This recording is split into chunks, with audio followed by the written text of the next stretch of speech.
Hello, everyone. This is Defense Politics Asia, and this is the DPA Super Panel. 2 years anniversary of the Ukraine war. I can't believe 2 years already.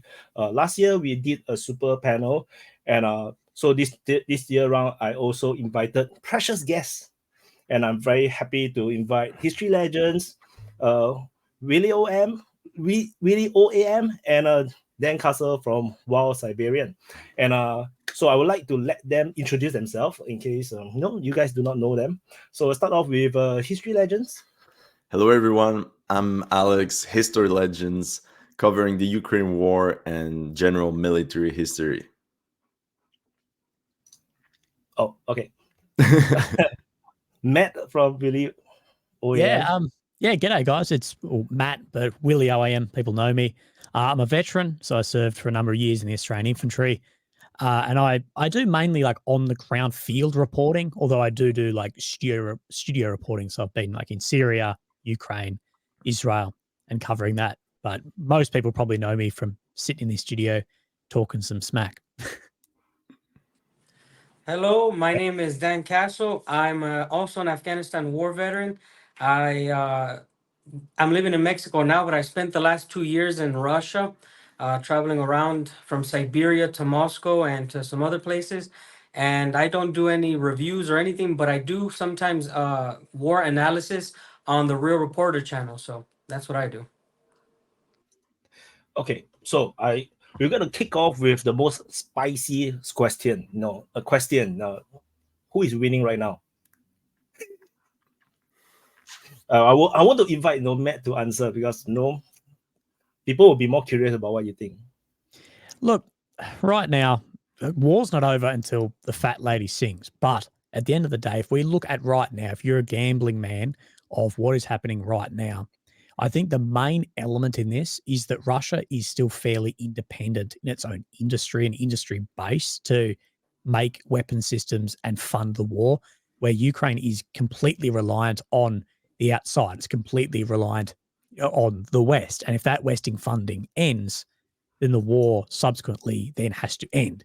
So being reliant outwardly is never a great thing. That said, the West's industrial base and economic base is far superior to Russia's. The West can keep supplying this war, and that may turn the tide. But right here and now, you would be hard to say that for the frontline movements we're seeing that Russia is not having the upper hand at the moment in this war. And there are plenty of things concerning about the defensive buildup for Ukraine. If it's going to be a war of attrition, the most important thing in that is your defensive works and longevity of those alliances. And I think that the amount of sort of hate that's flying around even between Poland and Ukraine and Russia, but sorry, not Russia, America, and particularly the Republicans, it's not great long-term strategy. And Ukraine is trying to build that domestic industrial base, but it's not going to be ready for the length of this war, however long it's got to go. They are building that. It's incredibly important to build that, but war is very expensive. And you've got the main guys that work in those factories are going to be young men, and they're primarily on the front line. So right here and now, I would say that Russia has maybe the upper hand, although that is primarily due to the West's wavering support. I have a different opinion. Like I have a different view on this war. To be honest, around the entire front line, you have to imagine there's some Ukrainians who feel they're winning, who've never lost a battle, who have never taken a step backwards, or this is the mentality of war. Some units in this conflict are actually very good on the Ukrainian side. And speaking as a just a typical normal grunt myself, I was a combat engineer, but all I did was grunt work. There was times in where I felt like I was winning, and then there was times I was losing. So it all depends. It's a war in the end, right? And there's some units from Ukraine who are actually feeling like they're winning. And you have to get in their mindset. They're not getting any reports of their unit having to move back. But ultimately, in war, until it finishes, we don't know a winner. Tomorrow, Ukraine can come up with a super duper amazing weapon or tactic, or They could dig a tunnel all the way to Moscow, so we never know. But as far as what it looks like now from the mappers, from the news that we're getting, it's obvious to me that the Russian military has the upper hand because they've always had higher numbers of troops if they needed to employ them. They always had a higher number of manufacturing, contrary to what only Ukraine can produce. Like Willie said, the West is supplying the Ukrainians, it's not themselves. So already they have a lot of things going against them. So the Russians are winning the war right now. Very interesting point of views from both of you. Well, I think right now the big turning point was the summer counteroffensive, like we say for Ukraine. So there was so much hype about this Ukrainian victory that was supposed to go all the way to Crimea. And when that didn't happen, I think a lot of people in Ukraine, in the Ukrainian military, were kind of lost because they were promised victory. Now, they don't really have a plan B apart from, okay, what do we do now? For the entire war, Ukraine has always been counterattacking and regaining the lost territories. So the main strategy for Ukraine was always purely offensive. Now, the overall strategy is kind of changing. So Ukraine is going back on the defensive. Russia now is attacking all over the front. They have, for a year now, they have gathered this massive army, trained them, build up of equipment, artillery shells, everything in the book.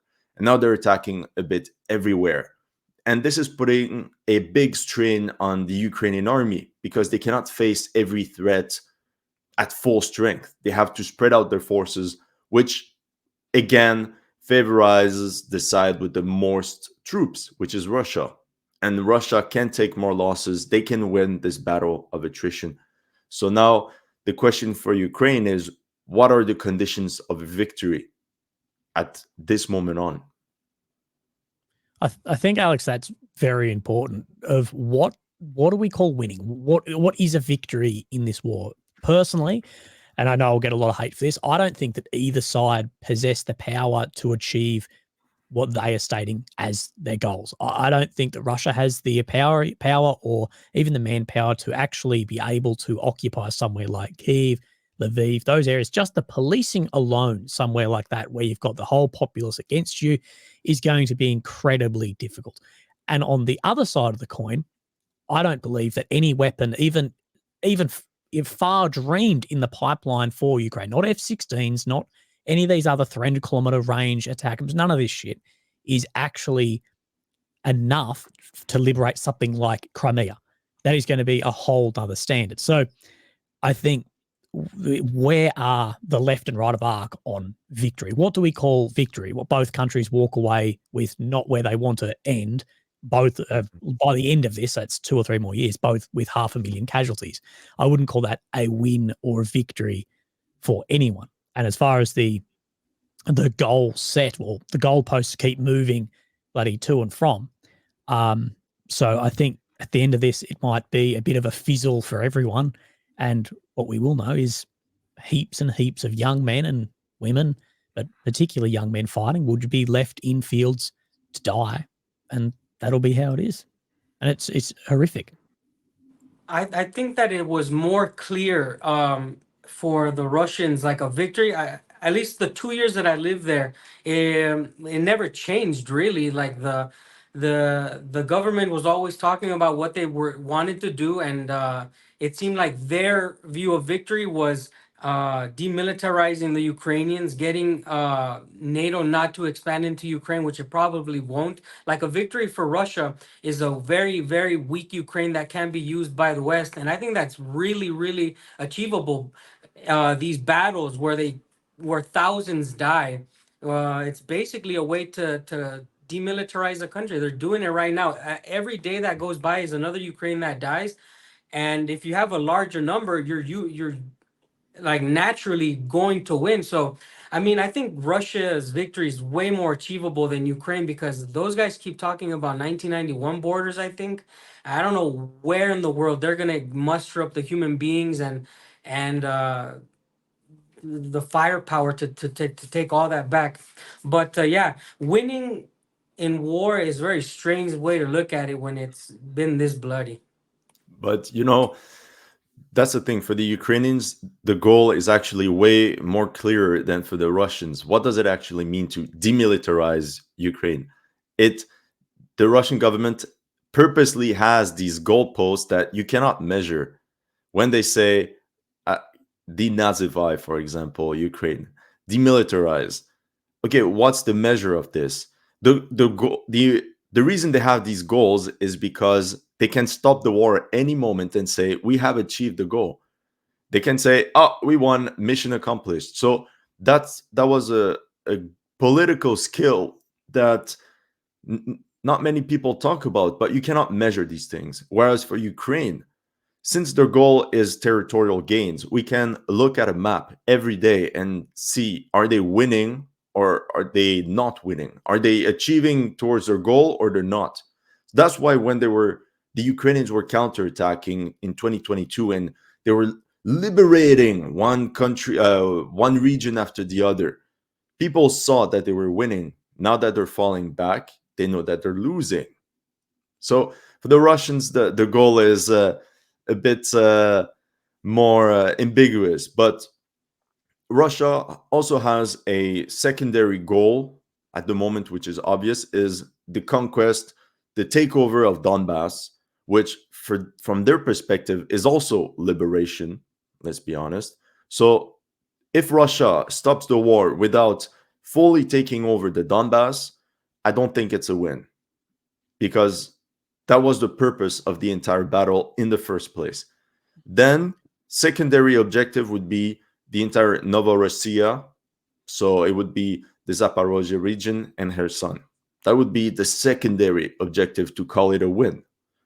And if they want to go for a full win, they don't even have to go to Kyiv, because I think that's not realistic anymore. But a complete victory for the Russians would be taking Kharkiv and Odessa. If they do this, they win. A complete victory. They don't need to go in the western regions where the people hate them anyway. But these two cities are extremely strategic, and it solidifies their holding in eastern Ukraine. And if they take Odessa, it's worse than if they take Kyiv, because by taking Odessa, they turn Ukraine into a landlocked nation, and that would be very bad for trade. And I we've already think- seen the trade issues today with, well, over the past couple of weeks as well, with Poland. Poland are sick of the grain, and it's only 5% Exactly.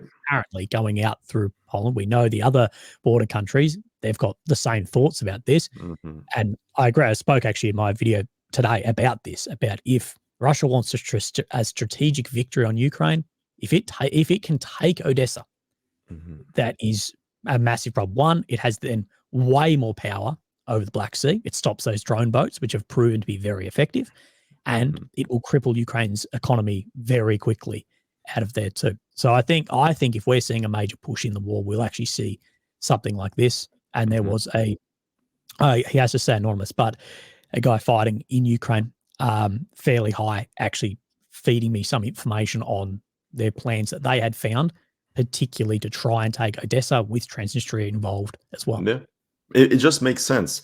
From a military perspective, it just makes sense. And perhaps the Ukrainian raids across the Dnieper were also to stop the Russians from starting their preparations for their own river crossing operations. It doesn't make any sense to me, and it's never made any sense to me for Russians to ever try to take Odessa, because you can kill Ukrainians in Avdiivka, you can kill Ukrainians in Bakhmut. And when I'm talking about when Russians say demilitarize, I mean to take the will of the enemy to fight, and the Ukrainians are losing the will to fight. And that's what demilitarization means, is taking the fight out of the enemy. And the more enemies you kill, is certainly going to have an effect on the military. But I do agree with you with Kharkiv. This is a very important city. It's next to the border. It's a very in the eyes of the Russians, a very Russian city. It's a major city. It's a city that can be enveloped just like Avdiivka was by the Russians. But Odessa can be won by killing Ukrainians east of the Dnieper. And it's always been, in my mind, this idea of of taking Odessa and landlocking Ukraine. When I lived in Russia, there was no Russians who spoke ill about Ukrainians. Like, and I don't even think that I ever met somebody who even disliked or talked bad about Ukrainians. And higher up, I'm not sure if I've ever seen an interview of an official saying we're gonna take Odessa. Has anybody heard like anybody? I'm not sure because I don't follow the news, but I'm wondering if any of you guys have heard a high-ranking officer or a political person speaking about taking Odessa, because some cities have been talked about. Like some cities have been on the news. Oh, we're gonna encircle Bakhmut. We've been on this Bakhmut campaign. Oh, we took Avdivka. Oh, Avdivka is finally. But like, has anybody heard anything about Odessa? And that's Not why you not should Russian, ask questions. You should ask not questions if Russian, nobody talks about it. but only the Belarus president. Belarus president talked Yeah. about it. He drew No, the map. He showed the whole map and the whole plan. and there's also this recruitment ad of the Russian military where the soldiers in the ad talk about Odessa. So I think it's in the back of their mind. It's a far reach. Like, it's insanity. It's military suicide to try to go there. Even now, the Russians, they don't have it. There's no point. Check You can this kill out, Dan. I think Ukrainians. The thing is, if I can explain quickly, imagine tomorrow there's a peace treaty between Russia, Ukraine, and they stop where they stop now. Okay, no side is fully satisfied. Imagine you have hardcore Ukrainian units that don't want this peace treaty. They just have to set up base in Odessa and send drones and these boats, kamikaze boats, towards Sevastopol again and be like guerrilla warfare. And then the war starts all over again. So you really need tight control. And for Russia, they saw that without full control of Odessa, well, Sebastopol will always be the target. So I think it's a big mission. It's a huge mission. I never said it would be easy for them to do it, but I'm sure they're thinking about it. I think this I just think too why a lot of the targeting we've seen in the Black Sea has been of landing craft as well. Maybe they're the easiest ones to pick off, but there's other ships in there that could be more important. And we have seen, strategically last week, there was one taken down there. I think that is a real threat. Alex, you actually touched on something there. If there is a treaty signed, some peace treaty, and, people are not happy each way, I think not only will we see people say in Ukraine, because they've set such a hard, like, this is what is happening. We are returning all the borders where Russia has had that sort of loose goalpost. We don't really know where it is. I think we could see real, like, revolution in Ukraine of these units actually, turning around and being like, well, we lost our whole unit and all my friends because you said we were doing this. And I believe if this war doesn't end with the Ukrainian victory to 1991 borders, I think we will see something like that. Because if that was me on the front line, if I was being told, you and your boys, Willie, from my old battalion, you're marching into here because we're liberating this, we're recovering all of it, and I've lost a heap of my mates, and next thing, we sign some deal we're not happy with, I'd be out for blood. I think we'd see a very similar situation to where we saw Wagner PMC march back into Russia. I think we could potentially see something the other way. And at the moment, a lot of these militias is the enemy of the enemy of my enemy is my friend. I think we can't say for a second that if Ukraine was to be absorbed into the EU and NATO, that those certain groups can exist with ideology as well. I think that Ukraine has somewhat backed itself into a corner with the idea of the 91 borders because they have to go to that, or else I believe it's going to be chaos. Yeah, and yeah. the thing is, perhaps Ukraine will be shifting from the fighting for the 99 borders to fighting to lose the less ground possible. And I think Ukraine is slowly shifting towards this optics by saying we fight so that we keep the most ground for the next generation.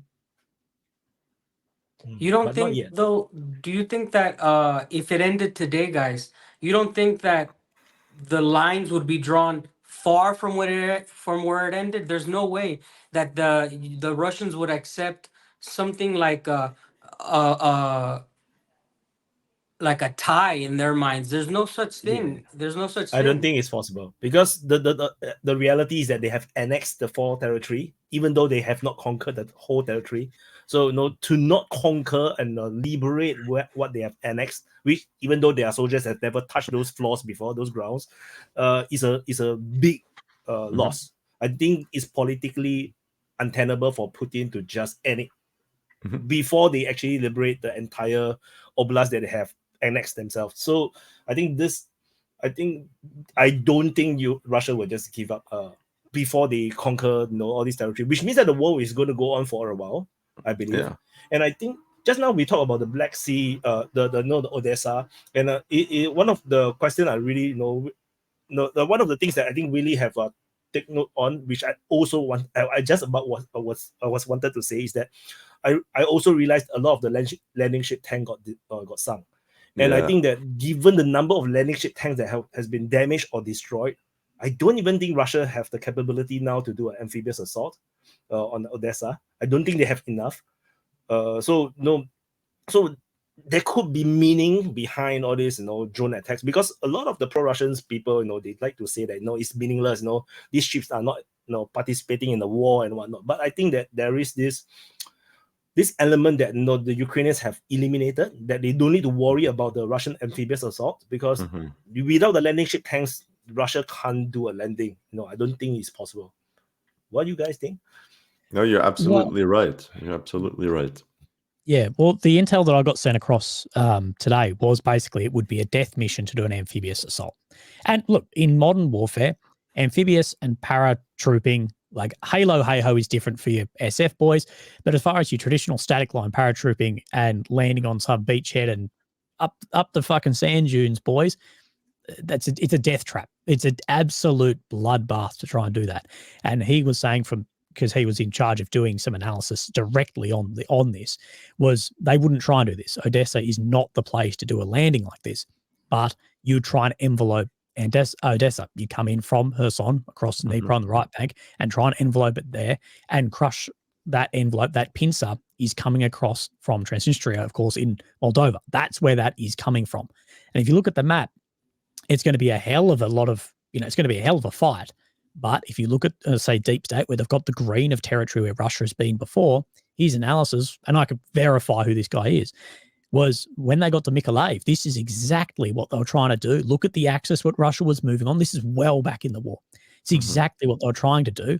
The problem was the logistics could not keep up with them at the time. And that's what eventually failed. It was logistics. But again, I believe a strategic win for Russia can't happen with still having access to the Black Sea and, its only warm water port being a threat. And you got to remember, Russia can still bring in a heap of stuff through their inland seas as well, out into the Sea of Azov, into the Black Sea as well. There can be a lot of firepower brought through. And you never know if Russia can actually sort out a combined arms attack properly, which I don't know. We will see. We could see something like that involve different aspects in the military. It does feels like Russia is heading there, because from my observation over the past few months, the Russians attack becoming more and more synchronized. Like the airstrikes, the drones, the infantry, the armor support, the fire support. It feels a lot more gel than it used to be. It used to be a lot more chaotic. The mad rush to Voleda and everybody died, or the mad rush across the river below Horivka, everybody died. That kind of thing. I think this one is starting to look different. It's starting to look like they know what they are doing. Like when they were rushing up the slack heap at Adievka, they really just rush for it, and they don't go backwards, because they know that is the objective. They push through, because usually when we look at assault, they tend to give up too fast. When they attack, once the shelling comes in, they just start to withdraw. Or the first two vehicles got destroyed, they start to withdraw. So it seems like the Russians seem to get things together just at the worst time for the Ukrainians, when they lost their entire counteroffensive forces, and then they spread out all the tanks across all the front line. Yeah, so that's my observation. What do you guys think? I think Avdiivka was the first time we've actually seen the Russian Air Force sort of pull their finger out and actually work in conjunction with ground forces. I think it's the first time we've actually seen that successfully. The Russian Air Force is incredibly powerful, but if you don't have like a tri-service over the top that is combining your Army, Navy, and Air Force, if you don't have that down pat, it may as well be useless. At the end of the day, the Air Force is there to support the ground operation. It can do its own operations to a degree if you're against a country where you're flying fighter to fighter, which is realistically not happening in this war. There's been 1 or 2 cases of that. And I think the combined arms with the FABs, with a relatively cheap bomb off the Su aircraft into Avdiivka, is actually the first time we've seen this. And if there wasn't a concern in Ukrainian headquarters that they haven't been working it out, then why are we seeing only this week multiple Russian aircraft be shot down by Patriot systems? So therefore, Ukraine has had to bring its Patriot systems into a lot more dangerous zone. So they're a lot closer to the front line to target these aircraft. If there wasn't a concern in this, if it was the same Russian Air Force that is fucking around somewhere else on the first days of the war, then we wouldn't see them risk Patriot batteries. So I think that is a confirmation that there's been an approval there too. Absolutely. So it's a confirmation that it's Patriot, because I personally I didn't know what was being used, to shoot down all this stuff. Ukraine and fighter bomber confirmed Patriot. So I'm going to go with that it is, but I'm happy to be incorrect on that too. Right. Yeah, in my opinion, the first victory of the Russian military to me is like a major victory. I've always been the guy who said major victories in this war. To me, that Avdiivka campaign is not over. I don't know, it's been maybe 1 week, or I don't know how long it's been, but it usually takes about 3 weeks to a month to actually consolidate a victory, consolidate a campaign. But I remember when Bakhmut was happening, this was like the Wagner campaign. These were the Wagner people. They were doing this push, but you always wonder, like, hey, what's the Russian military doing? Well, what's their objectives? What have they been doing? We saw them doing these big line pushes into Kiev or random places in the beginning of the war, but now this double envelopment of Avdiivka, which was beautifully worked with the Air Force of the Russian Federation. All of these things put together. This is to me the evolution of their military. You got to see how they finally fine-tuned some things compared to other campaigns that they had. This front line is massive, and we got to see something really special, like looking at it from the Russians' perspective. If you're in the Russian military and you took part of that campaign, you have to say, wow, this was something special that we took part of. And I'm just saying that like as a veteran myself, putting myself in their position. That was a victory that they could say the Russians did. Of course, they engulfed a bunch of other units from Wagner or whatever, but this was the Russians at work. Compare that to the earlier battles. Of course, there's been a great evolution. So the Russians are gonna fine tune this new style of war. As long as they can redo Avdiivka, they're going to try to do it over and over and over again. Yeah. Is there an evolution? Do you guys think is there evolution from the, because it's just about 1 year difference between the Battle of Bakhmut to Battle of Avdiivka? Is there an evolution? Do you think that there's a change in terms of how the military, the Russian military operates from how the Wagner was fighting during those days to now Avdiivka, on top of just the Air Force bombarding in what I call a NATO style bombing, because I was surprised by the amount of bombs that they dropped. What do you guys think though? What's changed? What's the evolution? Well, in my opinion, it's just. You go. Yeah.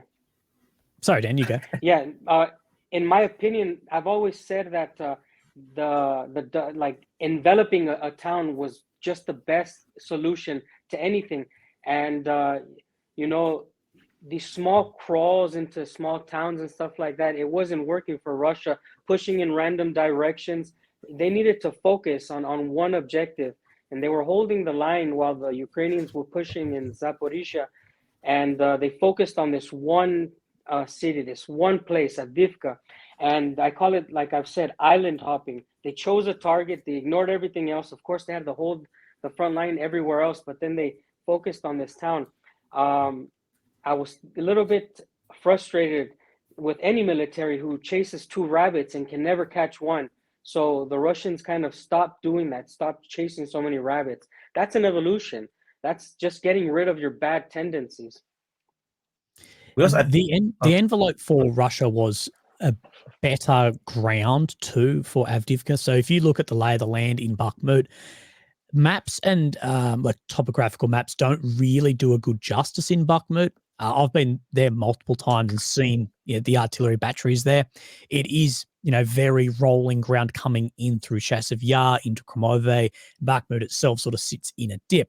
Therefore, you can have your artillery pieces in defilade positions, which is a massive advantage for Ukraine and really stopped the deep envelope of what we saw of Avdiivka. We never really got that much for Bakhmut. It was never 10 Ks or 8 Ks right in. So I think the lay of the land definitely benefited that for Russia more. One thing I will say that it did seem like, and I think this is because of the fabs that Russia had with the Air Force, was they did hold back from more street-to-street fighting more so than they did in Bakhmut. Now, whether that was an ego thing for Wagner PMC with, their conscript soldiers working as well to want to take the fight, to the enemy. And of course, that is, you had Prigozhin in charge at the time. They want that victory like that. But it's sort of hang on the outskirts and try and squeeze and get them to withdraw more so than let's go street to street. Because if Russia, instead of squeezing on that westerly, pincer, if they entered on the east or entered on the north or south into Avdiivka, it wouldn't have fallen in 24 hours. It would have taken 2 months, like Bakhmut, of clearing every house, every street, every basement, and been significantly more costly for everybody. And I think there is a benefit of what Wagner did as well, because I think by throwing Wagner in what was happening, they're not Russian regular forces losses. That's Wagner Group is taking the losses, and I think it gave the Russian regulars actually a break on the front line. So let's have this private military. We'll fund some money over here. They'll take the shock and all the losses and tens of thousands of losses and all this. Okay, the rest of us are going to go build bloody defensive works, and we're going to train up these units that have been very stripped out. I think I compare Bakhmut and Avdiivka a lot as well, but I think the lay of the land and the units involved is different. And we know Wagner, who were in Bakhmut, as Bakhmut fell, we had lots of reports that they were down in Avdiivka training guys on the ground there, integrated, one per platoon, like we're seeing in Belarus currently. So there's a lot of handed over experience in there too. I was just about to say the same thing. I was like, Matt always say just before I wanted to say, because the main difference was that, also to me, is that Wagner did a very weird thing to me, in my opinion, is that they rushed into the city and take the fight to the Ukrainians within the city. Whereas when I was doing the analysis during those days, I was like, there's no need to do that. You can just envelop, But there's a reason why they didn't do it. There's one very obvious reason. Is because the Wagner force was mainly infantry based. Attacking with infantry in open terrain is extremely hard, and they had to sacrifice a lot of their inmates during these attacks. How I think these attacks were done is simple. At night, the elite troops of Wagner would attack Ukrainian forces, clear some trenches, and then they would bring the untrained conscripts from the prisons and tell them, you sit there and defend that trench during daytime. During daytime, they would be shelled, attacked from all sides, huge losses, and then night attacks again. So during the night, the elite would attack and then they would withdraw. However, that's exactly what Soldier X said, if you remember that interview, Alex. It was, he said, yeah, we send the elite guys. There's two very different sides of Wagner. You've got your elite dudes and then dudes who are like, we think there's a machine gun out there somewhere, lads. Just go that way. We'll look for the trace. Yeah, exactly. And that's why we saw a lot of videos, drone footage from the Ukrainians say, oh, look, Wagner, they're getting destroyed. But it's specific units that were destroyed. And they were like, these guys are paying their tribute to Russia for their crimes, right? Essentially. But that's a very Russian mindset, let's say. Now, the difference is that when you try to do this encircling missions only with infantry and when you don't have proper artillery support and everything, it's impossible. So the only way your infantry is safe is in urban areas. And this is where Wagnerians excel. Urban fighting. Since Popasna, since always, it has been their best thing to do. It's the easiest. You capture one building after another. You capture the building, you put in the conscripts to hold the place, then you keep attacking another one. It's warfare 101, super basic. Now, the difference, and we saw in Avdiivka, the moment they got into the urban area, they won easy because you had all the Wagnerians just take one building after the other.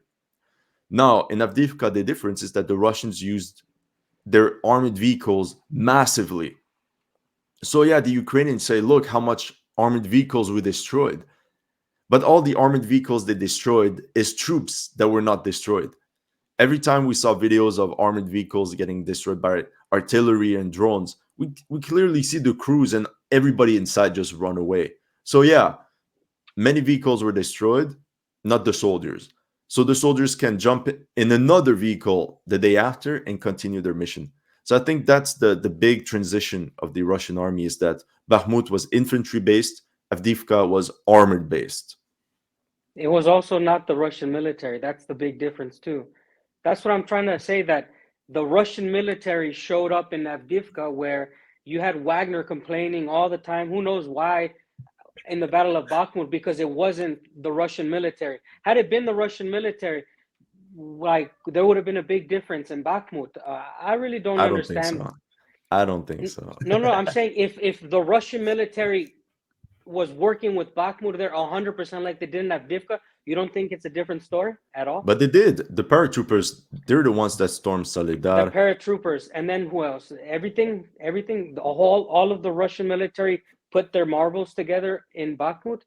It seemed like it was, to me, it just seemed like very hard-headed Wagners were in charge of that operation, because it was nonstop news about these guys complaining. It was them doing the work, and then, hey, we need the ammo. So it seemed like there was not a connect between the Russian regular army and government with the Wagnerites.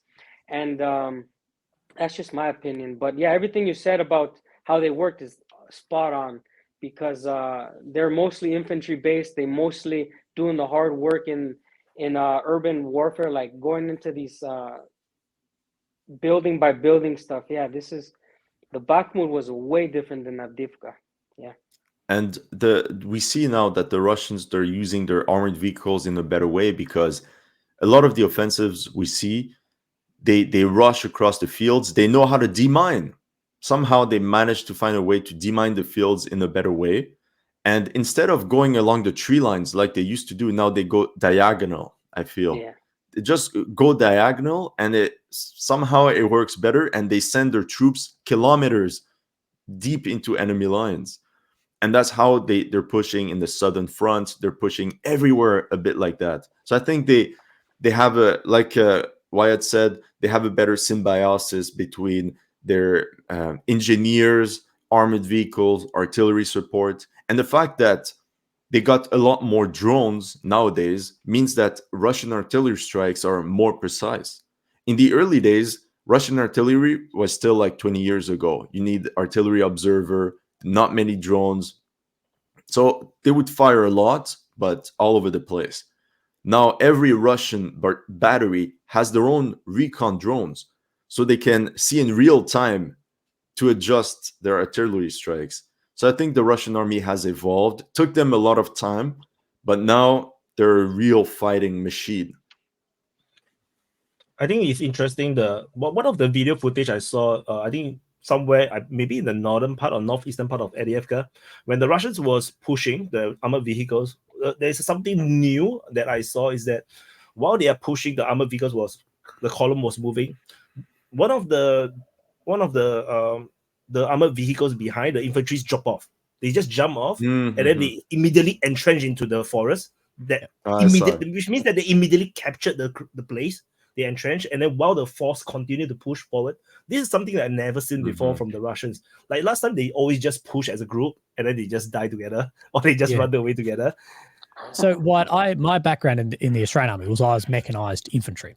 So, well, vehicles from my unit, which is 20 k's down the road from me, are currently in Ukraine now. I was there when they were getting painted up to get sent. So I'm familiar, I guess, to a degree, of a soldier's tactics on those vehicles. And, part of it is if you're doing an attack into the trench line, you want to be dropped. We call it debusting at the back of a vehicle when the ramp goes down. You want to be dropped like on the trench. If you're above ground in modern war as an infantryman, you don't want to be there. That is the amount of frag, the amount of everything, the amount of just guns just grazing fire. You don't want to be there. So in all of we never did mechanized assaults. I wasn't in when we deployed mechanized vehicles, but in live fire activities like that, we would want to get dropped as quickly as we could on the positions. So we had actual 50 cal fire and 120 mil off the Abrams as well, rolling straight up onto the pits. And we basically get out and straight in as soon as we can. And we're seeing more of that happening. We're not seeing it's too much, but this combination of pepper potting the vehicles forward is one thing we are seeing that is evolving faster and faster. We did see an attack in Zap Oblast of guys on M113s who were trained by Operation Kudu, which is the Australian forces, doing exactly that. It's a really good bounding technique. My one piece would be that they didn't get dropped on the pits. You need to be below the ground as soon as possible. But like I said, is a fantastic observation of those tactics, and the vehicles can continue to push forward into depth pits. So you drop the guys at one point, and the vehicles should then either reverse in and have suppressive fire for flank, or if there's pits in depth, you keep pushing across and let the infantry in the trenches. But the Soviets did the same during World War II. They had these troops called descent units, literally means, which it's a French word, descendre, which means to jump down, to go down. So they had these guys on top of tanks, and they would go, and then from the top of the tanks they would jump. And that's the same tactic they're using today, but maybe, hypothesis, maybe on top of the BMP they have 5 guys or something, but they also have troops inside, so you can have the double amount of troops. So imagine if you have a column of 4 BMPs, you have 7 guys per BMP. You can have a lot more on top. 20. Yeah, exactly. 10 or 20, yeah. So and this could be the ones that is holding the ground, right? Because they drop off first, hold the back line, and it kind of if the front the guys have to retreat, they can cover the retreat as well. Yeah, you need a firing position. Exactly. So imagine 4 BMPs. You have a couple fire teams that jump off before, hold the ground, demine whatever, and then you have the other squad. So that's how they can move very, very quickly. I always, from the beginning of this conflict, was surprised at the approach from the Ukrainians. And we're talking about trenches, and I hate the trenches. I fought in trenches. I always said this was a backwards thing. I think that the trenches gave they made the artillery a lot stronger. They made drones a lot more relevant. They made this war way different than I thought it was going to be, because there's fields where the Russians haven't crossed just because of the mines. So I want to ask your guys' opinion. In another world where America floats across the ocean and deletes Europe and butts up with Russia, I personally don't think that us Americans would have fought like the Ukrainians. There's no way we would have chosen static war like this. I don't think we would have dug in as much. Obviously, the Ukrainians don't have the weapons that we have, or the training, or the experience, if the war started from zero. Because by now, yes, the Ukrainians have experience, but I want to ask you guys, how else could this war be fought? Because these trenches are the worst way to go down. You're basically giving the enemy your location and your troop numbers now because they have drones. What else? How can this war be actually different? People keep saying modern war, modern war. Is modern war sitting in a trench waiting to be bombarded? Is that what modern war is? 100%. Everywhere. Yeah. Even World War II had trenches. We don't think about it, but everyone was either in a foxhole or in a trench, especially on the Eastern Front. Korean War, same thing. Even in Vietnam, people were in foxholes and in tunnels. Yeah, foxholes. Yeah, of course. The boys dug in Afghanistan. The boys would dig in at that's why we fought. That's why I fought in trenches. That's what I'm telling you. But to me, in my head, it's so outdated in my head because I had to fight in wadis, in trench lines. We still had tunnels. We still had rat motherfuckers going into tunnels. But it just doesn't make sense to me. because in this conflict, when there's big pushes, there's been great success of actually building something up. We've seen Russians push in deep. We've seen Ukrainians push in deep past trench lines. So like, I'm just thinking the next big victory is going to have to be some sort of major push through a big breakthrough, because it doesn't make any more sense to me to want to dig in and just wait to die. I think it's a Western doctrine thing, because a lot of the Western military doctrine assumes that we would have air superiority, and if we had air superiority, both in air defense and like air offensive actions, as far as jets in the air, AWACS in the air, Patriot, all these systems, which realistically in a hot war is between America and Russia is never going to happen, because it would be a really fucking surface of the sun sort of hot war. But if you have, two major powers going at it, the trench lines will definitely be a thing if one country can't have, complete air dominance. If you've got air dominance, yeah, you're just sitting out in fobs talking shit with the boys and go out on operations. But if you've got this where, Russia has more dominance in the air on occupied territories, but it does not dominate the skies above Ukraine. Ukraine's still flying fighters. They've still got to release all these weapons. They still have, some level of air there, that you're going to be reduced to trench lines. And I actually believe in a war, if we pushed into a larger scale war again, like you're talking of, that the amount of electronic warfare, that the amount of air superiority that both countries are going to have, it's going to be too dangerous to even take off a plane, or all your bloody airstrips are going to be bombed day one, that it is going to revert back to not even GPS. You're going to have boys with a compass out there and a map doing guerrilla style warfare. And where I'll go in this is Australia's whole tactic. I'm not giving anything away. This is Australia's whole tactic for a Chinese invasion. Is we know China's biggest problem having Australia is not if they were to get here and fight us, because they'd have 100-to-1 troops. It's logistics. This is why Australia has a lot of power in the north and a lot of power in the south. That those northern units, areas like Darwin, for instance, which is far north Australia, we're leaving, and we'll delay you as we come back. We'll work as guerrilla forces. This is why Australian troops do mainly long reconnaissance stuff and a lot of pack marching. And this is why the Australian SAS is known for reconnaissance. And we'll hit your fuel truck. We'll hit this and hit that. Land, okay, you've come across the sea. We've bombed the shit out of F-35. Okay, China, you've got your tanks here. Good luck crossing 5,000 kilometers of desert just to meet our first trench line. But Dan, I have a question for you. How I think that it's Air Force, but also it's artillery power. I mean, the enemy you were facing in Afghanistan, Dan, didn't have massive 105 millimeter artillery shells. Exactly. But what Willie just said is what I'm referring to, is the doctrine of unconventional warfare. That what he just said answered my question, and has been what I've said from the beginning of this war. The Ukrainians speak the same language. The Ukrainians live in Ukraine. The Ukrainians have been building up for over a decade. So like, to me, building the trenches and showing yourself, I don't know, you basically answered my question, Willie. I've said it so many times on the DPA, is unconventional war would have been hell for the Russians. This conventional stuff is a cakewalk. It's a cakewalk. You basically showed where you are. You've showed up to the war. You've worn the uniform. And if you don't believe that unconventional Ukraine would have been a hell, I look way different. Well, I look way different than a Pashtun guy, and I can't speak his language. So I was just wondering an answer, but you can keep going. Go ahead. Yes, my enemy didn't have an air force, didn't have artillery. But now the thing is, we have to look also historically speaking. There's no guerrilla warfare that was successful in the fields of Ukraine ever. The only one was in the northern forests where you can hide.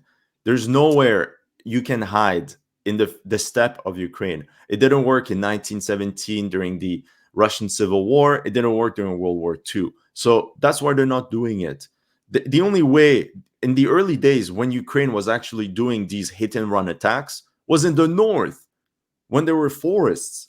So they used the forests of the north to hide their forces and attack the exposed Russian troops. And it worked wonder. Like you said, it worked really well. But it also worked really well because the Russians did not have enough infantry. So it was really like the best tactic.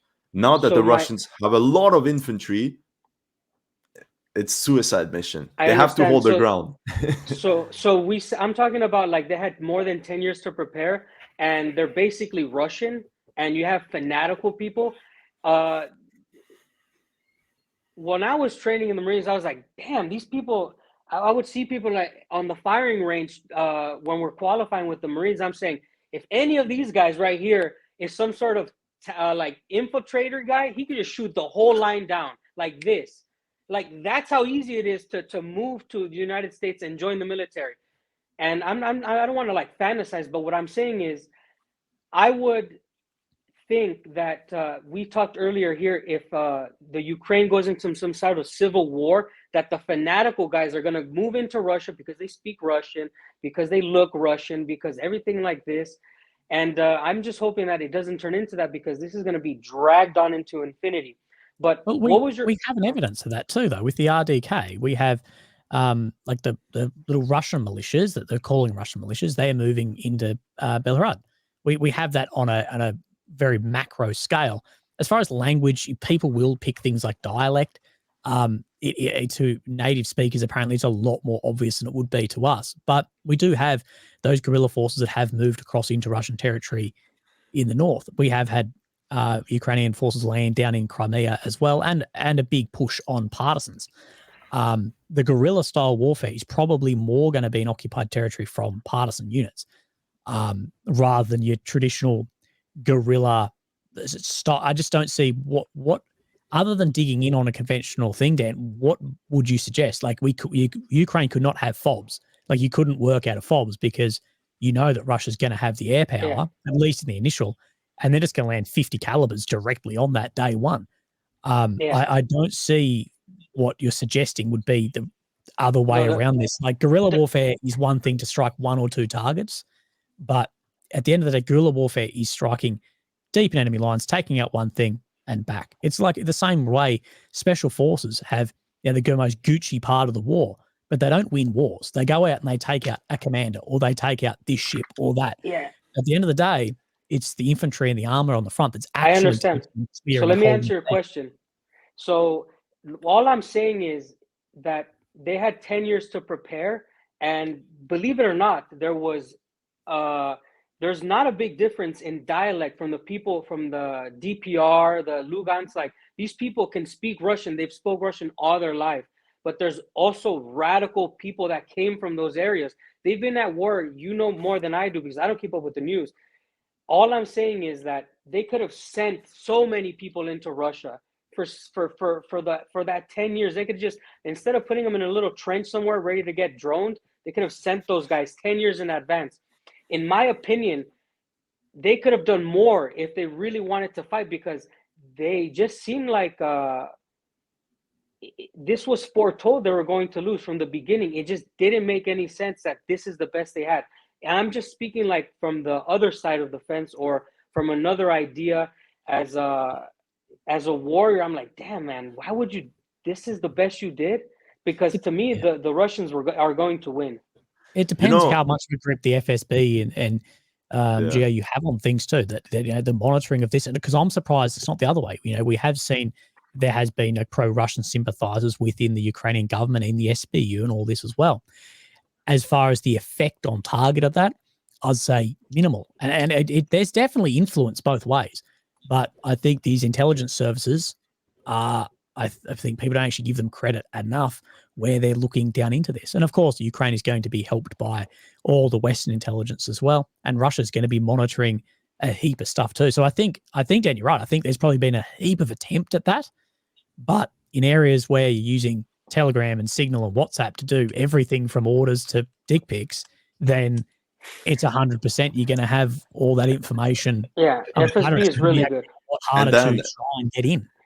And there's one thing we don't talk about, is that prior to February 2022, I think the Ukrainian battle plan was simple. You said they trained for 10 years. They trained for 10 years for reconquering Donbass, which was essentially the enemy were DPR militias from Luhansk and Donetsk. So not elite Russian army. Their plan was just to move in with a mechanized army, heavy artillery, move in and take the ground. I don't think they actually thought they would fight against Russia. They thought they would. Probably they thought they could face Russian forces there like they did in the past, but they didn't really think that the entire Russian army would fall on them. They thought it would be like a guerrilla war. You know, it's like at the border in the US. Imagine you have Texas Rangers. You know, they think they're gonna fight some cartels, and tomorrow there's the Chinese army at the border. They're like, what? It's not really what they expected. I think the surprise, I think what they did not, I think they expected to fight the Russian military, but I don't think they expected the Russians to launch north and south everywhere incursion. Yeah, I think that is a surprise. I mean, that surprised me because if you check back my article that I wrote before the war, I said that the Russians will not go a direct war. They will use the same Georgian war way. They go through the independent republics to go through and then fight up into towards the Ukrainian capital or the kind of way to justify that they are liberating this territory. But I was surprised that they went direct into Kiev, into Kharkiv. I was like, what the fuck? Oh, that's why I was surprised by the invasion, because I was in Ukraine on the invasion. I was there a month before, and everyone in Ukraine, because I was in Kharkiv and Kramatorsk, they're like, "What are you like, mate? You're wasting your time." They threaten this shit all the time, and these are guys that are in the army. Whatever, they're like, "Mate, nothing's happening. They're just flexing muscles. You're all good." So I'm getting drunk, singing karaoke. Next morning, I'm hungover as shit when missiles are coming in. So I think there is a realistic thing to say that. Then you guys were backwards over there. You guys were backwards over there because I have buddies from. I landed in Russia in 2022 in April, and anybody who I talk to, I have friends from the Syrian campaigns, from the Georgian campaign. And they were all like, yeah, this was going to happen because the Russians knew like years ahead. They're like, this was going to happen. And you're telling me the Ukrainians were like, there's no way? That's crazy. Then there was a big disconnect because the Russians were like, man, we're this already too late, man. We should have started a long time ago. So it developed exactly what we saw. The Ukrainians were like, what the fuck? And then the Russians just rushed through into Kiev. All right, then then okay. But we spoke a lot about the Russian forces. I want to talk about the Ukrainian side. The biggest thing that happened over the past year is the Ukrainian counteroffensive. And it's subjective, if depend on how far pro-Ukraine we are. But it could be. We all know Russia lost during the summer. Total failure. But what do you think about the counteroffensive? Is it successful or successful enough? Or no, if not, then what went wrong? We should ask one YouTuber in particular. Maybe he can help us. Hey, Matt. Well, look, I think everyone had high hopes for the counteroffensive. Especially the people planning the Crimean beach party. But I think the main problem that happened was the level of probing that continued, that it launched initially on several axes, which was not a bad tactic in the beginning to see where's the soft spot, where's the soft part to go. And as we know, that a lot of Western military analysts were saying that, well, it's all right to probe. You need to pick an axis, commit, and just barrel down that one. And it was, look, there was minor victories. I think Ukraine learned a lot about the use of Western weapons and the limits of those weapons too, that these aren't a Wunderwaffen. These are just like anything else. It's steel on tracks with a gun. It may have better electronics. You hit an AT mine, you get hit by an HGM.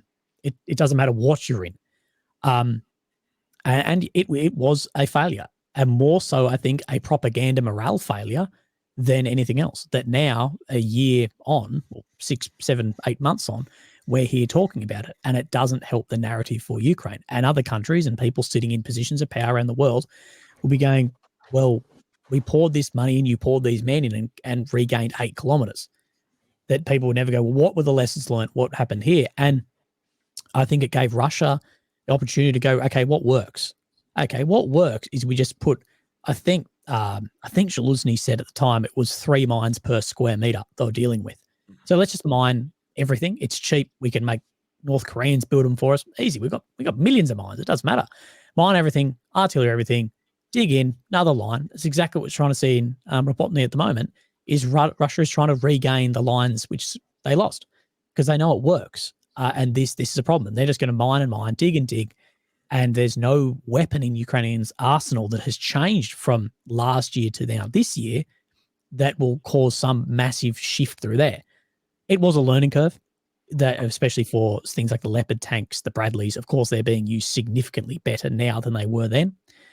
But as far as the offensive, I think it was far more detrimental on the morale side and the propaganda side than it actually was pouring troops into something. But we can't say that it was success. You can't say capturing a few villages that were already in the grey zone, so they were not occupied, although we'll say that it was liberated, put a flag up, and then a few other areas that were fairly insignificant. Like if you're going to say that Avdiivka was not strategically important, that it's held for 10 years and built up, but that Rozhany or Zvitny was important, it's just ridiculous. You need to be realistic about what's what here. So, look, for myself, I think it was a pity what happened in that offensive. I think people overblew it. I think propaganda backfired. I think the NAFO accounts, whatever, hyped it up that much that it had further to fall. If it was, look, we're going to do what we can and try and get to here, and you don't quite succeed, that's all right. But if you're putting out invitations to the Crimean beach party and then you make it under 10 kilometers, you have a lot further to fall, and it causes far more morale. I think we're seeing Ukraine it's not everything's falling apart in Ukraine, but with how hyped the propaganda is, I think it's actually now backfiring dramatically from certain aspects like this currently. I see one thing that's good for the Ukrainian side about this, and I want to clarify that I've seen their offensive and the Avdiivka, they're tied at the belly button, because just from spreading troops, in a teeter-totter, the Ukrainians, they put everything in on their offensive, and they had some weight going into it, and it just opened up the Avdiivka campaign much easier, in my opinion, for the Russians, because they had wasted all of that manpower, all that brain power in their offensive. The one thing that I can say that is good for the Ukrainians is that actually now the Russians have to focus a little bit more on that front line. Like, you always want to have your enemy send troops somewhere else. This is always going to be a plus. But in the end, to me, militarily, like if I had to run these front lines, I would say, hey, look, now the Russians have to fill in this gap. But that's the only thing that it did. They didn't push anywhere. They didn't go anywhere. And all they did was just give a little bit of a headache to the Russians. And I guess that's a small victory. Now they don't have to send... now they have to send maybe like 50,000 guys to fill in that hole and hold it. But like you said, they've mined it. They've learned. This is something beautiful. As an engineer, this is what I would like to see along the whole front line, is just minefields and beautiful, beautiful minefields. Of course, with your mine card and everything, so you could pick up the mines after, because I don't know if they're doing mine cards. But anyway, I can guarantee you that no one's doing mine they're cards. not. They're getting dropped off. They're getting dropped off grad. They're everywhere. Like bro, it's people have said it'll take 100 years and $1 trillion was the estimate to demine Ukraine. Oh, way more than 100 years. It's unbelievable. But yeah, the one thing that I can say is that offensive failed, and the only plus side that the Ukrainians have to look at now is that the Russians have to either hold that line that there it is now, which is actually a military minus for the Russians. But if the Russians never go on the offensive there until they can, this would be the optimal decision for the Russians. They should not try to take down back this line that they lost there anytime soon, really. Just hold it. Could it be that they're a bit like, they're hitting the steel while it's hot kind of thing? It's like, oh, we captured Avdiivka, let's take the Zaporizhia back, and then they oh, but they already tried like a couple months, I think, before. Like they already tried to gain some ground. I think they're just continuing. But I think it's also a PR win for the Russians to do this by saying, look, we canceled all of the gains you made during the summer. It's just to destroy the morale of the Ukrainians just a bit more by saying, look how many losses you've suffered. It was all for nothing. And but I just think that the counteroffensive, the big problem too, is that they said their objective was Crimea. From that moment on, there's not many ways to get there. either amphibious assault or across the fields. And across the fields, like we said, there's no massive forest. If you look at it from a geographic perspective, Ukraine's only victories have been where there were forests. Even the Kharkiv 2022 counteroffensive was when there was this massive forest. Whenever they're exposed, it's a disaster. Now the Russians saw these columns miles ahead. So I think that perhaps the Ukrainians should have attacked somewhere else, near Crimea, maybe. I think an attack towards Lysychansk would have been more realistic because you actually have an end goal, and it would have actually threatened the Russians more. Because the Russians were ready to lose all the fields of Zaporozhye. There's nothing. They can retreat 30 kilometers. There's nothing. Empty fields. They're like, take them. We'll mine even more. But if the Ukrainians advance 5 kilometers towards Lysychansk, Crimea, that would have been painful. This is true. This is true. I think even the Russians are surprised. Like, if you look at the Surovikin They were line, surprised at the stupidity of the enemy generals. That's it. Yeah. If you look at the Surovikin line, it's so thick. The Ukrainians just like this. Like, it was this thick. Like, they took this. And that's why the first objective was Tokmak, and they can't even reach Tokmak. Like, it's not even close. It's not even, and it's like, I want to dig I want to get what you guys think. What should the Ukrainians have done so you now have 12 brigades, new brigades, new offensive brigades with shining armor and Bradleys, and what will you guys have done? Because my idea is very crazy. I will expect them to send all 12 and go into Belgorod, but I'll say something quickly. Like, you're crazy. I will just say something quickly. I think it's the mindset. And during World War I, both sides on the Western Front faced a similar problem. The Ukrainians chose what the Germans did. That is to have elite units. So they take the best soldiers from every unit and they form these stormtrooper regiments that they all put together by forming stormtrooper corps. And this elite battle corps was meant to break through enemy lines. And the good thing is that, yes, you do have your best troops to attack and it will bring the results. The problem is that assaults mean casualties. And when your best troops are gone, all the other units are deprived of their best troops. Now, what the French did in 1917, 1918 is what the Russians are doing now. Essentially, instead of having elite units, the French army was like, we do not want elite units. We want all the troops to be regular troops, but every division will have their own stormtrooper detachments.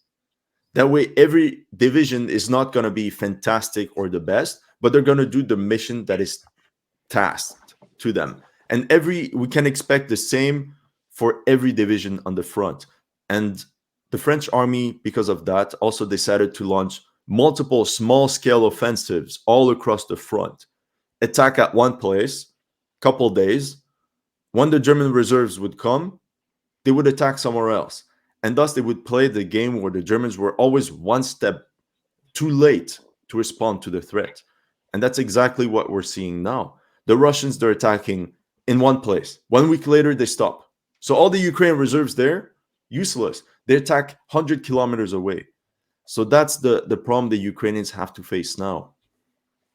I want to answer two things. It is really cool, the things that you're talking about. I've thought about this a lot. First of all, if the Ukrainians could turn back time and not waste their units on that offensive, they should have gone. And I've said this many times. Avdiivka has been talked about as far as Siberia. I have people from seriously talk about Avdiivka because Donetsk. We have Ukrainians who came from that city to live next to me, and if they were smart, they should have actually pushed from Avdiivka out. And I've talked about it so much. That was their true. It was like a disgrace to be the Russian military and know that they're still bombing a city with 1 million citizens, right?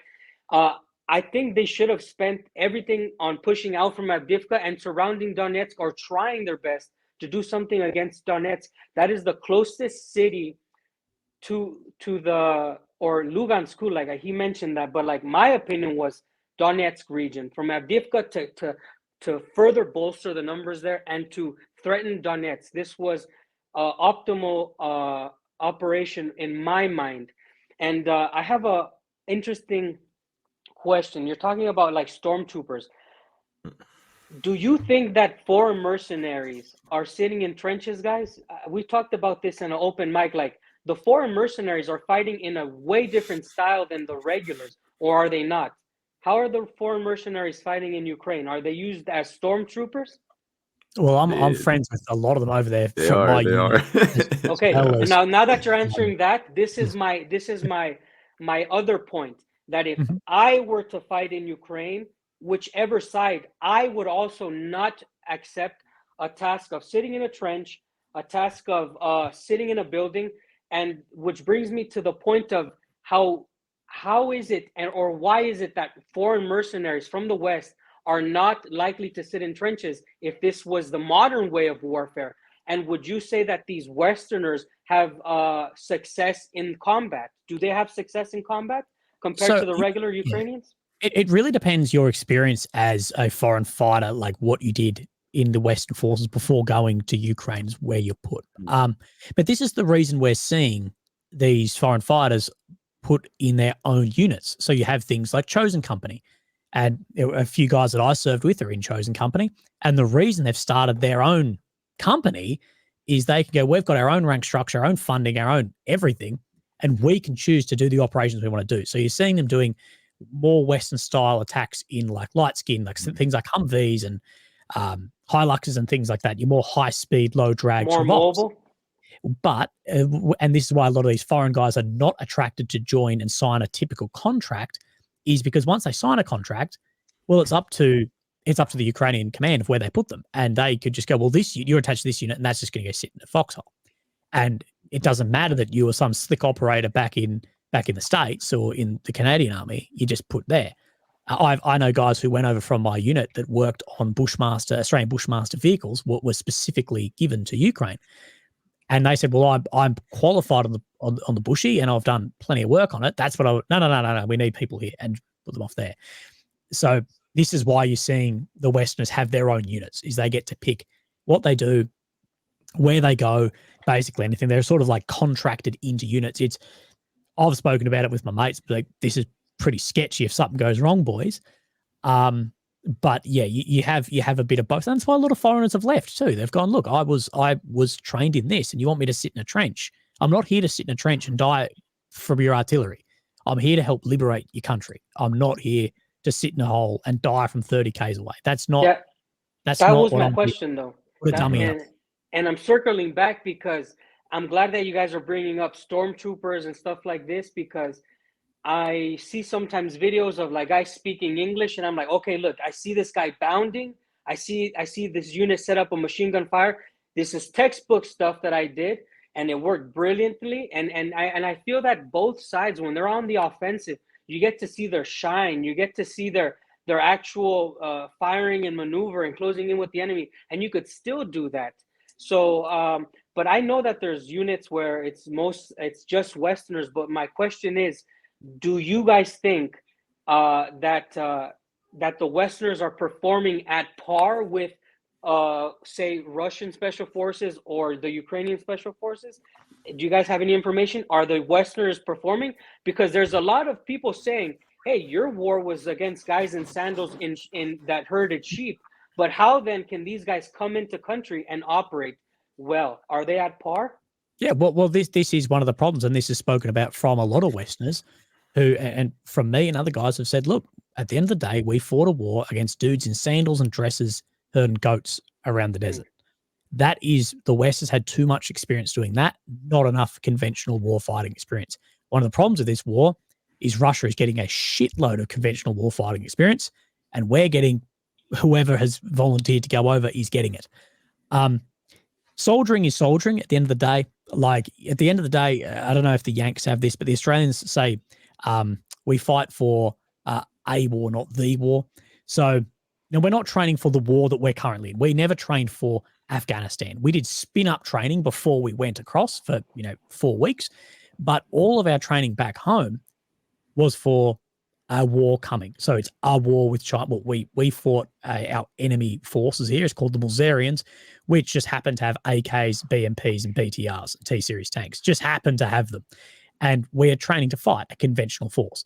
So the training in the military is still conventional level training. That's why a lot of our training didn't move too well across into places like Afghanistan and Iraq in the very beginning, that there was a bit of a learning curve from conventional style. But soldiering and soldiering, guys will adapt. But I've spoken to plenty of guys who are like, shit, man, as soon as I stepped into real artillery, that had a little bit of indirect coming on, a fob in Afghan and a couple of mortars and a fin fall off and fucking miss or whatever. But we stepped into direct fire. That I had this experience directly when I was in Ukraine when it first happened, and I saw Sioux aircraft moving overhead. I'm like, this is a real war. This isn't some dude out there who's been making YouTube videos. This is a real war. So my question to History Legends and you was, all I was asking was, is there Western units who are performing at par with the Ukrainians and the Russians? That's yes. it. Do you guys? Yes. Okay. Yeah. Thank you. Oh yeah, like I'd say the Western units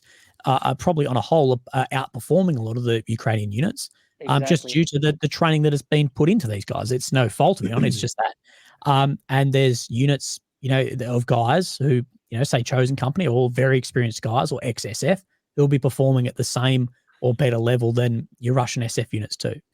I think so you too. got to remember the scope of training in war, especially when we're talking Ukraine, Russia, is massive. Like in Australia, America, the difference between Delta operators and your regular infantry is still pretty close. Like these guys are more Gucci, more high speed, better beards and shit. But everyone's training is still pretty good. Everyone has really good basic. Everyone has some level of infantry training, whatever. In Russia, you have your top tier 1 dudes who have been hitters for decades. And then you've got dudes who have done 2 days training and thrown out there. And these guys can be operating in the same AO. We don't have that. And that's needed to remember that the scope here is massive between elements. But I wanted to touch on the original question from yourself, Wyatt, about what would have I done in the counteroffensive. I think that was your question, sorry. Yes, correct. I am a little bit down the line of what Soldier X said to me was, I think launching that offensive without any air support is a suicide mission. And he said this basically right on as it was happening. He said if any Western general decided to launch an offensive of this scale by armored and infantry movements through this area without Western support, they'd be court-martialed and put in jail. You can't do this. Now, I'm not trying to say that I would hate to try and run an offensive like this and know that I'm going to lose thousands of men no matter how successful it is. And I'm definitely not trained to do that. I'm infantry minor tactics section commander of 8 dudes is my absolute peak of what I could do. But I think if you don't have air support at that time, you don't have that long of range in your HIMARS, in your Storm Shadows, all of these type of weapons. You've got no choppers, no attack choppers, no fast air, is to dig in and wait till that came in. And this is why I don't believe, personally, I don't think we'll see a major 2024 push. I think we'll actually wait till the capability is built and we'll see it in 2025. But I think to launch an armored assault, a modern armored assault without any air cover is, in my opinion, is a death wish. And that was what he said before. And well, the roll of the dice tended to come out like that. So Matt, you're saying we're going to have a third anniversary roundtable? Mate, I think this war's got many, many more years to go. Oh, so I share what Matt said regarding what the Ukrainians could have done or should have done is, I actually agree that they shouldn't have actually attacked. Like if you do not have support. If there was one offensive they could have done, literally, imagine. They're crazy. Imagine they're crazy, okay? No, Belgorod. If it's up to me, me too. Belgorod. Do an offensive. I'll go for balls Belgorod. to the wall. Balls to the wall. Go the other way. Take more territory back. Go and go to Poland. So my theory. No, I have a legitimate theory. It's a real theory. You have to bring the war to the Russians. Yeah. You have to let the Russians feel what war in Ukraine is like. You bring it to the Russians. You bring it to Belgorod. Let Belgorod become another Bakhmut. Then suddenly you have some bargaining the Russians suddenly, they'll have to like, okay, because it's not so necessarily easy to push the Ukrainians out of Belgorod. If let's say you push 12 brigades into Belgorod, all 12, the Russians are not going to stop it. They will get pushed back for sure, and then they will have to hold the line. But then the West will go, oh, thanks for everything, lads. No more fucking vehicles, no more funding. It's no difference now, man. But it's still no difference now. It's the same bear, now. Wyatt. Now I'm going to talk about the numbers that I know exist in Russia. Like, if you want to poke the bear, that's the worst thing you can do is go into Russia. Honestly. Being from site, but your theory. But the thing is that if you go crazy, sometimes if you just go crazy, you just hit the bee's nest and you're like, let's go. Because on the east side of Belgorod, there's massive forests. Like, I'm looking right now at the map, massive forests that are not mined because it's Russian territory. You cannot mine all the villages on your own land. There's no fortifications, trenches. And it is Russian territory. Because my theory is this. People live there. You go all in. So you see, they took their precious brigade and smashed the wall in Siberia, where they built the line in a way to tell you, please don't try. And then they try it, and then they smash themselves into the wall. And Ukraine have this balancing act that is, I believe, impossible and unfair for them. Like, I think the sanctioning almost that the West is putting on Ukraine to go, look, we're going to fund your war, but we're going to limit your money. Like, we're going to fund you to defend yourself, but we'll trickle feed you some money in. Oh, and you also can't use any of our systems across the border, and don't try and do that shit. And we're going to nerf a lot of the weapons going in. You can only fight in Ukraine. You cannot fight in Russia. Like, yeah, exactly. What war is that? I think that would be the only thing I'd be pushing on. If I was Zelensky or Syrskyi or any of these guys, I wouldn't be trying to get money for more weapons. I'd be going, I want a doctrine change. I want you guys to say we can use this inside of Russia. Now, I know the problems with this, but as far as my knowledge is concerned, if you can't use these inside Russia, your actual hopes at long time, bullshit. And I think I'd be pissed if I was Ukraine going, so you're happy to help us, but you keep us on a leash with everything we want to do. So the best would have been Lysychansk. The best would have been Lysychansk. Or Donetsk, I'm just saying. No, so if you have to do offensive, I think is screwed. No, anywhere within Ukraine is screwed. No, the Russians are prepared for them. Which is why I said Belgorod, because it's not going to be so heavily defended. You can capture major grounds. After you capture, and then you negotiate with Russia and say, I got to trade grounds with you. I give you back Belgorod, you give us back Kherson or Zaporizhia, something like this. You can do some trade and then end the war. You will still lose ground, but you have some bargaining chip. Now they have nothing. They don't even have the army to defend themselves. Like, if you don't have to do the offensive, I would have held back all 12 brigades. And it would have been a big PR stunt to go into Belgorod. I will hold the line and I will make this war a 20 years war. What can the Russians? Would that be like almost? Because in the beginning, I also said like go into Russia, but unconventionally, like going into Belgorod and then taking off your uniform and going through the city. You're gonna have a better chance if you turn into a civilian, start shooting people. Like, you're talking about terrorism now, Wyatt. No. You go in, you hold ground. Hold ground. If you look at what happened to the Wagner march to Moscow, you see the reaction of the Russian military is actually not that fast. Like, they're not too sure what to do, because those troops are never expecting to fight.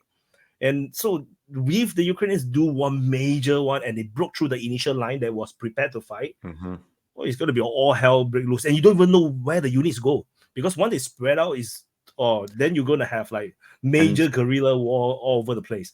And we saw there were already attacks near in raids across the Belgorod border, and they pushed 10 kilometers almost, or I don't know how much, before they were stopped. But it's not enough. But imagine if now that you had 10,000 men. Exactly. So 10,000 men. Through that first line of defense. They capture Belgorod. They capture Belgorod within easy.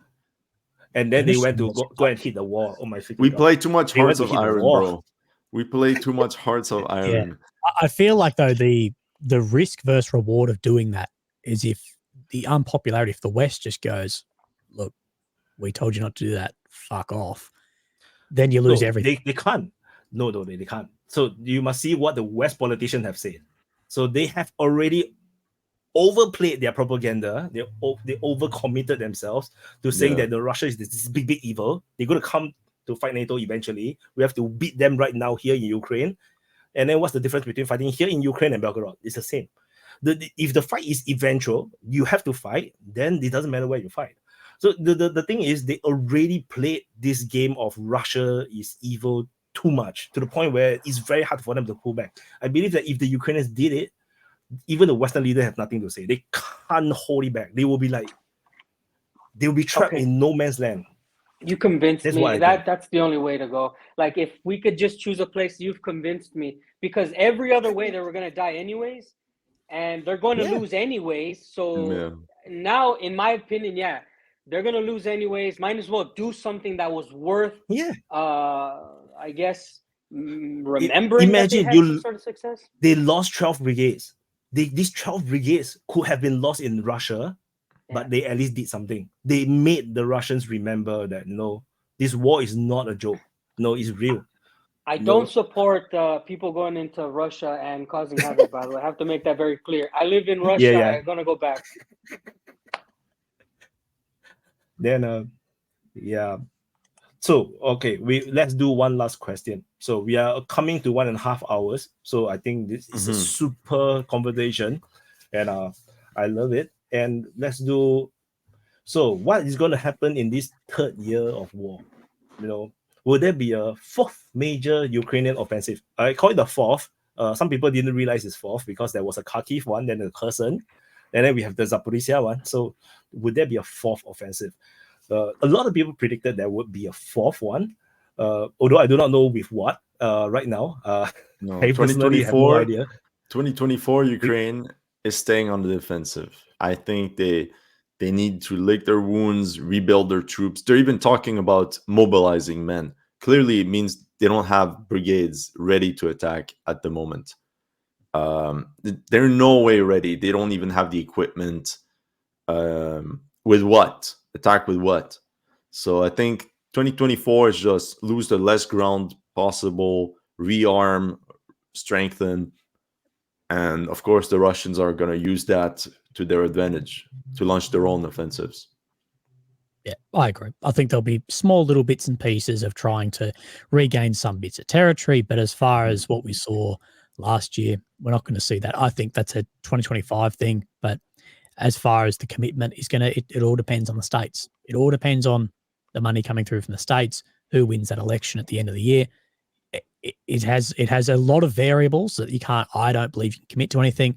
The wild card in this is, what does Russia do over the next 12 months? If they've got a chance to do it, if they've got the will to do it, they need to do it now. If they've got the men, if they have the men, if they've got the equipment, they need to do it now before Ukraine has more of that power, because there will be further sanctions onto Russia, which, whatever.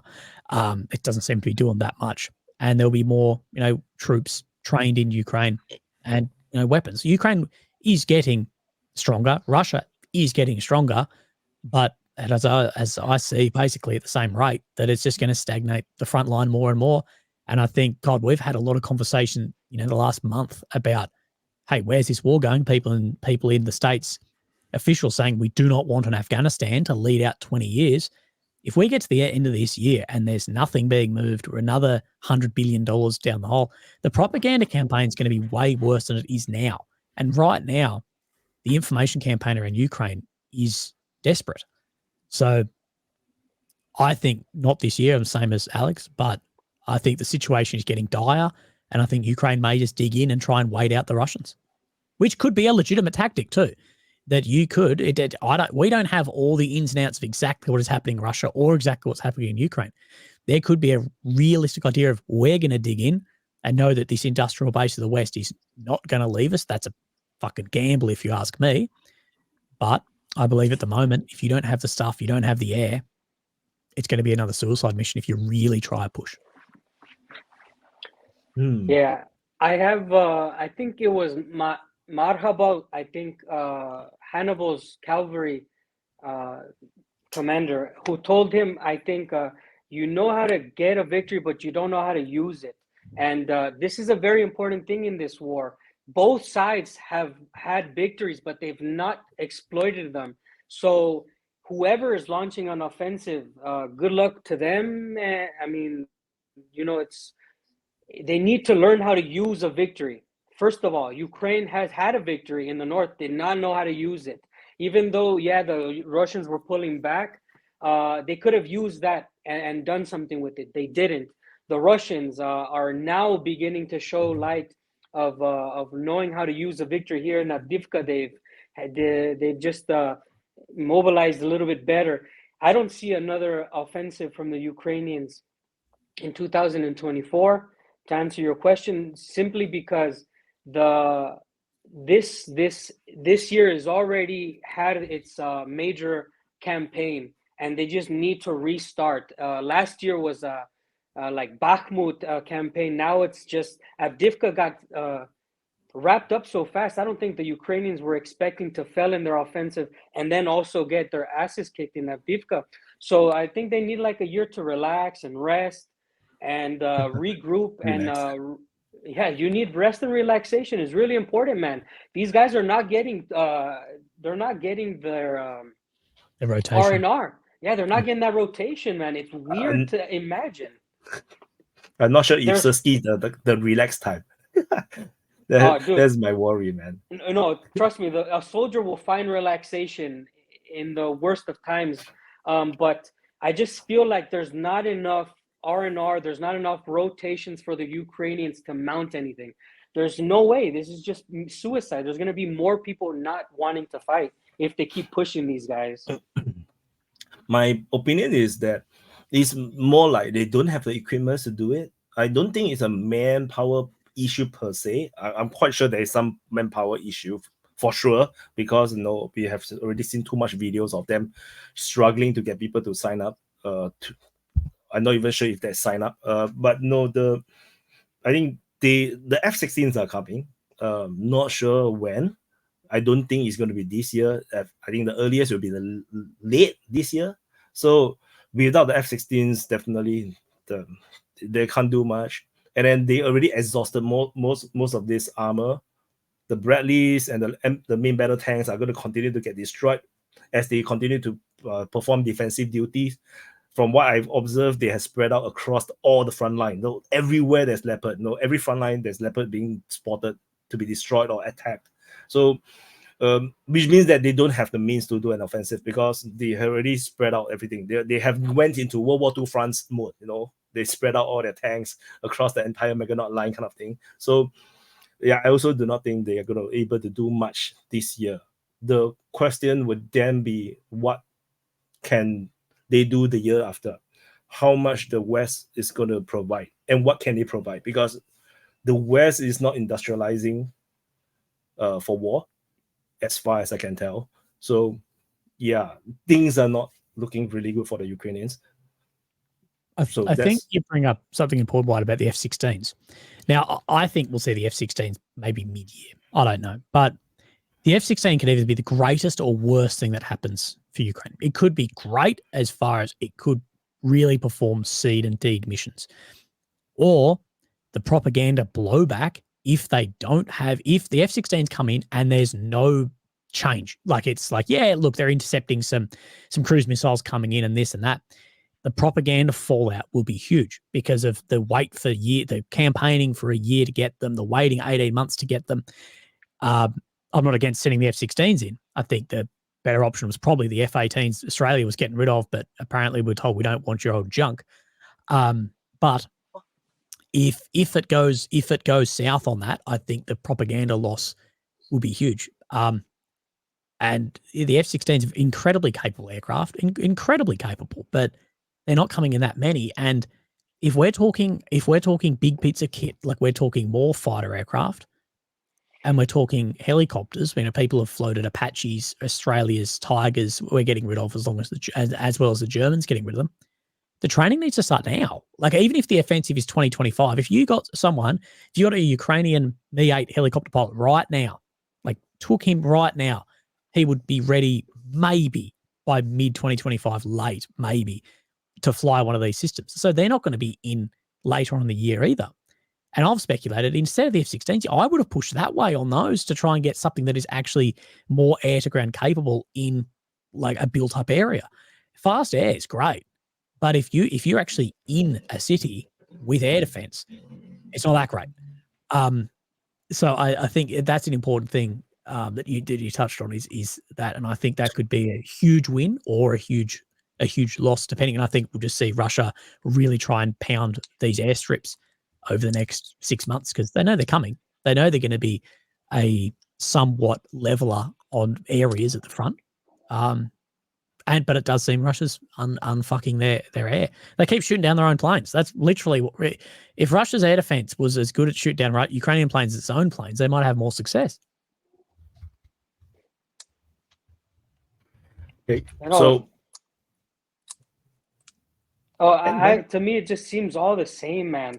The war, it just from the beginning, it just seemed like it's going down one road. A lot of people were trolling, saying, "Oh, 3 days to Kiev," but like the longer this war is, the better it is for the Russians, and it's always been that way.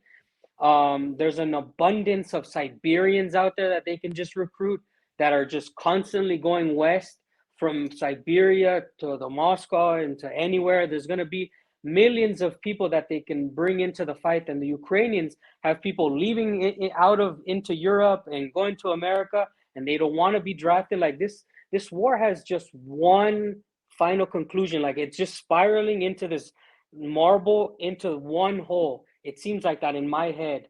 And every battle kind of has the same outcomes. The Ukrainians try this and it fails, and then the Russians come. And I think, man, I can't wait for a new president in the United States. This rant of mine is just going to the new political, when the political agenda changes in the United States, it's over for Ukraine, because then the Europeans will fall in line like little ducks, and then the world's going to have a little bit of more common sense, because actually, if I don't, as an American, support sending weapons to Ukraine, it doesn't mean I support the Russians. It just means like people are getting tired of war. Even people like me, who was just a normal civilian, you get tired of World War III always almost starting. So I think that a new president in America is going to change. And I think everybody here, your prospective country, your president can potentially also influence the money going into Ukraine. I don't know what country you guys are from, but like, I mean, I hear your accent, you're Australian, and you're from Singapore and all, but like, you're a mystery. Canada. That's why he's got such a beautiful voice, mate. He's got the correct YouTuber voice. No. But anyways, yeah, new presidents in America, that's something we didn't talk about, political stuff in all of our countries that can actually affect the outcome of this. Because you said it from the beginning, that Ukraine is being fed its weapons, its armament, and all that. So what happens if they run out? So we'll see. 2024, America is going to have a new president. Any more closing statements? No. Honestly, even if, let's say, there's a new president in the US, the deep state is big. So I don't know really to what extent they can really change what's going on. Honestly, I don't know.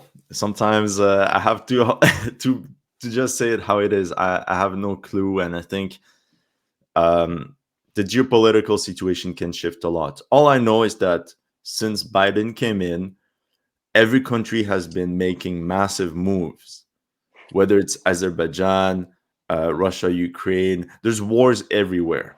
So if Biden stays, we know what's going to happen. It's going to open the door to a lot of other players that are going to make moves. Because if we look at it from a macro perspective, the war in Ukraine has shown a lot of countries. The war in Ukraine and Azerbaijan, we forget Azerbaijan, but these two wars have shown that if you are the attacking side, you can take land and hold it. And that's giving ideas to a lot of countries that did not think that was possible for a long time. And you have a lot of countries that wake up, they're like, hold on, this territory is mine. Okay, let's bring the boys, we're going to get it back. And I think this is giving a lot of ideas to other countries. And China can be looking at Taiwan too, be like, oh, well, offensive operations can work. It's just a matter of how much it costs. Please We're don't, gonna take New please Zealand. no Taiwan. We will be duped, we will be our place, our area is too peaceful, Biden might have some ideas like, hey, this place is too peaceful, Southeast Asia needs some adventure. All right, thank you so much everyone for giving me face to participate in this super panel because I usually do not do panels, so it's a super panel. Thank you, Matt, Alex, and then Dan for coming on. So hopefully, you viewers enjoyed the conversation. I personally love it.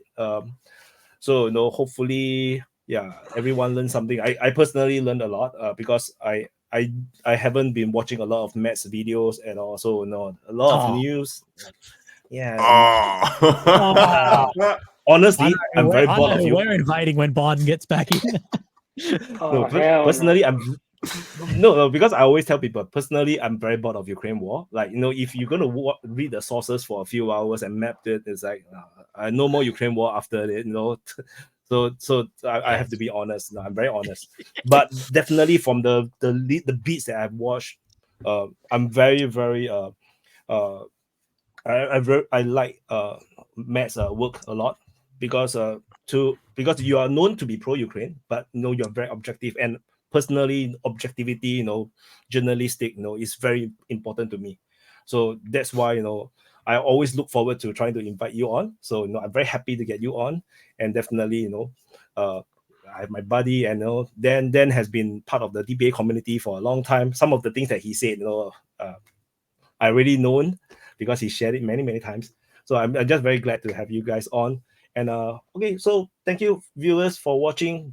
Do press the like button, subscribe, and also check out their channels. I will put it in the description below. Do follow them as well. Watch their videos, and I'll see you guys in the next update. Thanks, dudes.